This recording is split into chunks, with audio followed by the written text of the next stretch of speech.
Hola friends, today's recipe is ladies finger sambar.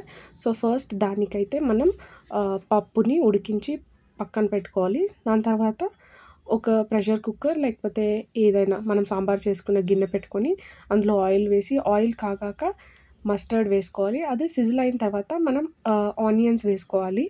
ఇక్కడ నేనైతే చిట్టి ఉల్లిపాయలు యూజ్ చేస్తున్నాను. దీంతోనే మనం కరివేపాకు వేసి బాగా ఆనియన్స్ని వేయించుకోవాలి.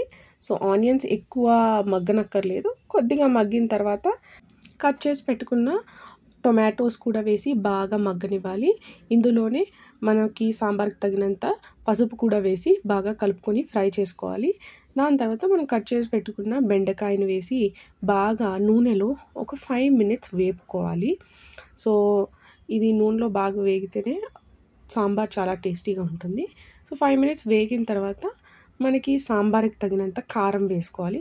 కొంతమంది అయితే సాంబార్ పౌడర్ యూజ్ చేస్తారు. సో మీకు నచ్చినట్టు సాంబార్ పౌడర్ అయినా కారం పౌడర్ వేసుకొని అందులోకి సాంబార్కి తగినంత సాల్ట్ కూడా వేసి బాగా ఒక 3-4 minutes ఫ్రై చేసుకోవాలి.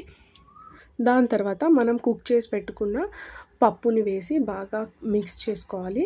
సో మనకి సాంబార్ కన్సిస్టెన్సీ తగినట్లుగా మనం ఇంకొద్దిగా వాటర్ కూడా వేసి బాయిల్ చేసుకోవడమే. సో బెండకాయ అయితే ఫాస్ట్గా కుక్ అయిపోతుంది.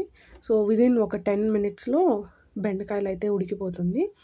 సో బెండకాయలు ఉడికిన తర్వాత మన పులుపుకి తగ్గట్టుగా చింతపండు రసం వేసుకొని ఇంకొద్దిసేపు ఒక 5 to 6 minutes మగ్గించుకొని ఫైనల్గా మనం కొరియాండర్ వేసుకుంటే మన బెండకాయ సాంబార్ రెడీ అయిపోతుంది. మీకు కనుక ఈ రెసిపీ నచ్చినట్టయితే లైక్, షేర్, కామెంట్. బాయ్.